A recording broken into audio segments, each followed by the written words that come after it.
Olá pessoal, eu sou o Dr. Jofferman e esta é mais uma videoaula para vocês.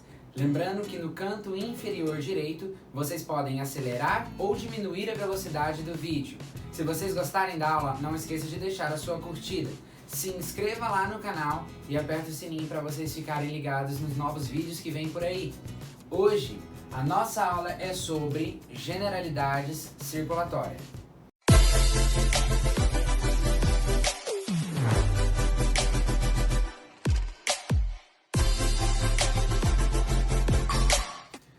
Para começar, precisamos definir o que é angiologia. E angiologia é o estudo do sistema circulatório. O sistema circulatório, ele é conformado primeiramente pelo coração, que funciona como uma bomba que recebe um sangue desoxigenado e envia um sangue oxigenado por um sistema, por uma via eferente formada pelas artérias, uma via que sai do coração, levando sangue oxigenado, e por uma via aferente do coração, formado pelas veias e pelos vasos linfáticos, que vão trazer um sangue desoxigenado, ok? Continuando, vamos falar primeiro do coração, algumas características básicas para que nós possamos entender uma generalidade. Vamos falar depois das artérias, das veias e terminar com os vasos linfáticos, ok? Então vamos lá, o coração é um órgão 100% muscular, contrátil, ok? E ele forma o sistema motor, ou seja, ele que constitui a parte motora do sistema circulatório. Afinal de contas, através da sua contração, que ele vai enviar o sangue. Ele vai estar situado num espaço entre os pulmões, localizado mediastino, ok? E o mediastino é um espaço que se divide em um mediastino superior e um mediastino inferior. E o coração ele está na região inferior do mediastino, ok? E também na região média, então mediastino ínfero-medial. Ele está localizado entre a quarta e a oitava vértebra torácica, ok? Acima do diafragma, entre os pulmões, como eu falei, no espaço entre os pulmões. E ele está envolto, coberto por uma membrana que nós chamamos de pericárdio, certo? Todo órgão móvel, muito móvel do corpo humano, ele é envolto por uma membrana. Por exemplo, o coração, que é envolto pelo pericárdio, o pulmão, que é envolto pela pleura, e as vísceras abdominais, grande parte envolto pelo peritônio. Se eu faço um corte coronário no meu coração, eu vou poder visualizar que o coração ele é composto por 4 câmeras, 2 superiores e 2 inferiores. As de cima são as aurículas, direita e esquerda, e as de baixo são os ventrículos, direito e esquerdo. Cada uma dessas cavidades está dividida por septos ou tabiques, paredes, ok? Então, qual que é a parede que vai estar localizada entre as aurículas? Septo interauricular. Entre os ventrículos, septo interventricular. E o septo que divide, ou tabique que divide as aurículas dos ventrículos, septo auriculoventricular, ok?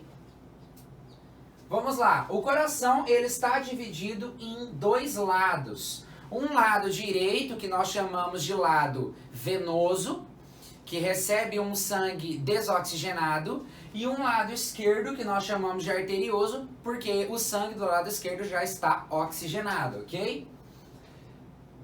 As aurículas vão receber a desembocadura das veias, e os ventrículos vão ser responsáveis pela saída das artérias, ok? Então, no coração vai chegar as veias pelas aurículas e sair as artérias pelos ventrículos, ok?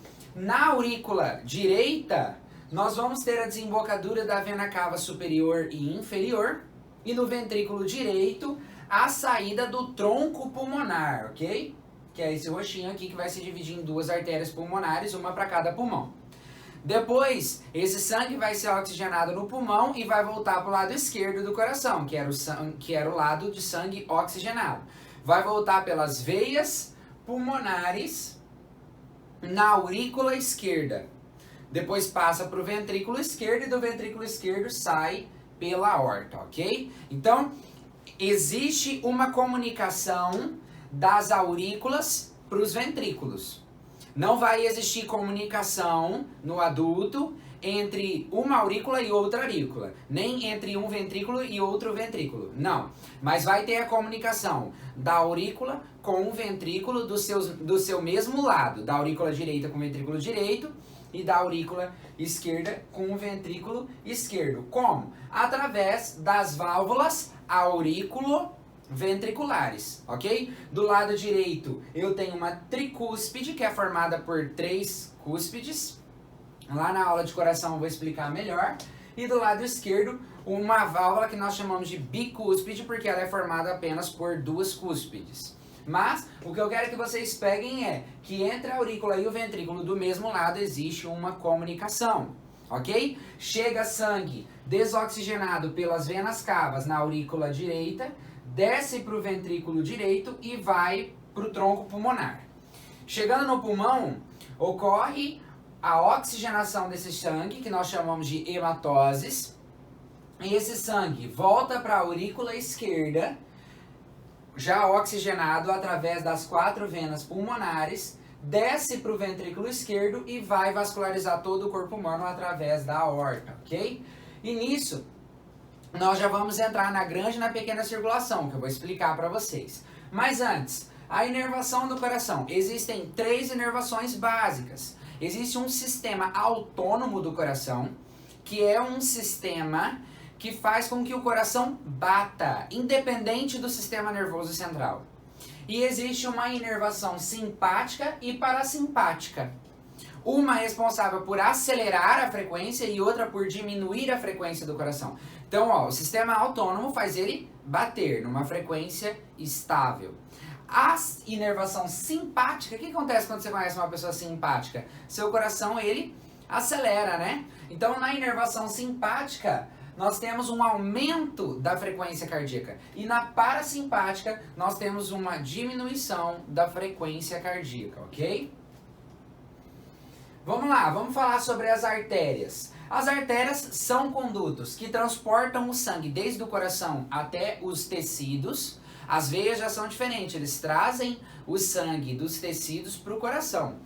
Outra diferença muito importante é que as artérias, elas apresentam uma pressão, ok? Rítmica, em que esse sangue é enviado através delas pelo coração. O coração bombeia e o sangue passa pela artéria de forma rítmica, ok? Por isso que quando você corta uma artéria, o sangue ele é ejetado como jatos de forma rítmica, ok? Porque existe uma pressão dentro da artéria. E esse sangue oxigenado, ele tem uma coloração mais avermelhada, mais viva. As veias têm uma coloração mais azulada. Quando você corta a veia, ela não esguicha o sangue, ela escorre, ok? Em uma cor mais escura, mais oscura, certo? Como eu falei, as artérias, elas vão apresentar uma característica, essas primeiras artérias, a aorta e as suas ramas principais, elas vão apresentar uma característica elástica, ok? Porque são artérias que têm a capacidade de distender e depois de voltar para sua forma de origem, e assim ajuda a continuar enviando esse sangue, ok? Suas pulsações são sincrônicas, como os latidos cardíacos, latidos cardíacos. Olha lá, quais são as estruturas ou túnicas que formam a artéria? Nós temos uma túnica externa, ou adventícia, uma túnica média muscular e uma túnica íntima. Tá vendo como que a artéria tem uma parede bem grossa? E elas vão se dividir em 3 tipos de artérias principais. As artérias elásticas, que têm uma capacidade maior de distender-se, as suas ramificações, que já são artérias musculares, e as ramificações das artérias musculares, que são as arteríolas, ok? Mas todas vão ter uma túnica externa, média e íntima. Aonde que vai se localizar? Se localiza por todo o organismo, exceto em exceto não se localiza nos cartílagos hialino, não se localiza na córnea, nem no cristalino do olho, e também não se localiza na camada superficial da pele. Se relaciona com o que as artérias vão se relacionar? Com várias estruturas, ossos, articulações, músculos, nervos, veias, vísceras. Aonde tem uma artéria, normalmente tem um nervo e tem uma veia, ok? E elas vão vascularizar ossos, articulações, músculos e órgãos, ok?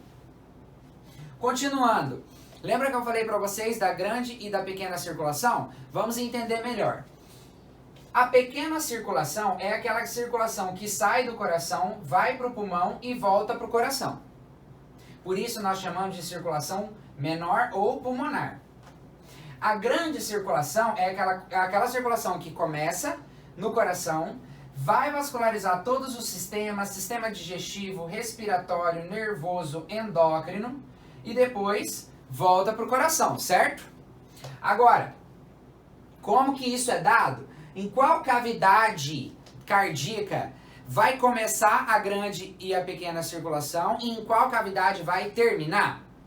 Certo? Então, a pequena circulação, ela vai começar no ventrículo direito e vai terminar na aurícula esquerda. Toda a circulação começa no ventrículo e termina em uma aurícula. Se começou no ventrículo direito, terminou na aurícula esquerda. Se começou no ventrículo esquerdo, terminou na aurícula direita. Então, tem uma relação cruzada aí.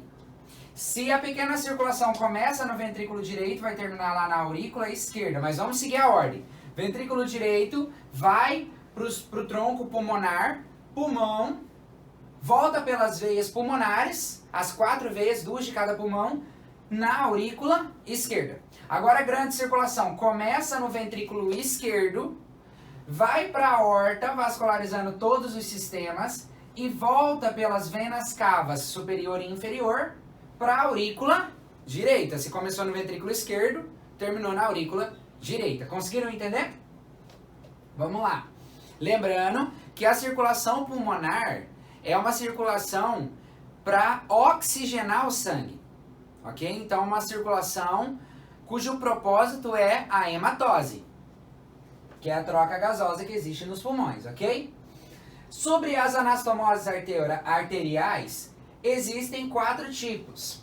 Existem as anastomoses de inosculação, essas que apresentam uma convexidade, as anastomoses transversais, a de convergência e as plexiformes. O que é a anastomose? É a junção de 2 artérias, de alguma forma, a comunicação entre elas. E o que acontece com essas anastomoses? Quando os órgãos eles estão em atividade, esses vasos eles fazem vasoconstrição. E quando os órgãos eles relaxam, os vasos eles voltam na sua posição de origem, vasodilatam, ok?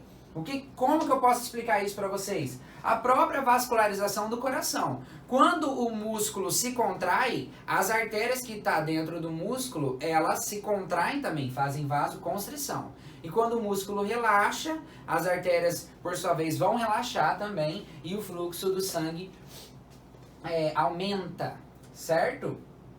Agora as veias. As veias, como eu falei, são condutos que transportam o sangue desoxigenado. Quando você corta, o sangue ele escorre e apresenta uma coloração mais azulada, ok? Uma coisa muito interessante das veias é que não existe um coração nas nossas extremidades ajudando a impulsionar o sangue dos tecidos de volta para o coração. Então, como que o sangue vai voltar para o coração? Através de válvulas, ok?